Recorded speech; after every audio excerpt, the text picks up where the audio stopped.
हम किशोरीजा सबका प्रणाम करै छी। एकटा डोरी के गीत लऽ कऽ एलहुँ हैं, सुनि कऽ अपन आशीर्वाद जरूर दे।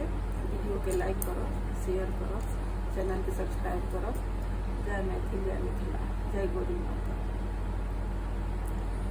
सिया करू आसनान, धरू गिरिजा पर ध्यान। सिया करू आसनान, धरू गिरिजा पर ध्यान। बर एला भगवान, फूल बरिया में। सिया करू आसनान, धरू गिरिजा पर ध्यान। बड़ एला भगवान, फूल बरिया में। बड़ एला भगवान, फूल बरिया में। छवि देखी छटा, जेना मेघ में घटा। छवि देखी छटा, जेना मेघ में घटा। मंद मंद मुस्काती,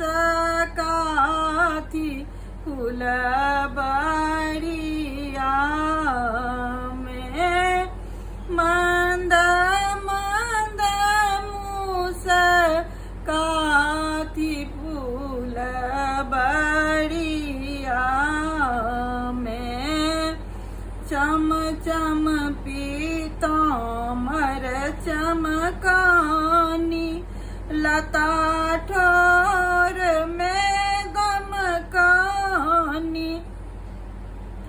चम चम पीताम्बर चमकानी, लता ठोर में गमकानी। केयो टोना ने लगायब, फूल बरिया में। किया टोना ने लगाबै, फूल बरिया में। आनंद सँ मन भरी, लिया मन में विचारी। आनंद सँ मन भरी, लिया मन में विचारी। शीतल लानी चोराई, फूल बरिया में। शीतल लानी चोराई, फूल बरिया में। सिया करू आसनान, धरू गिरिजा पर ध्यान। धरू गिरिजा पर ध्यान। बरे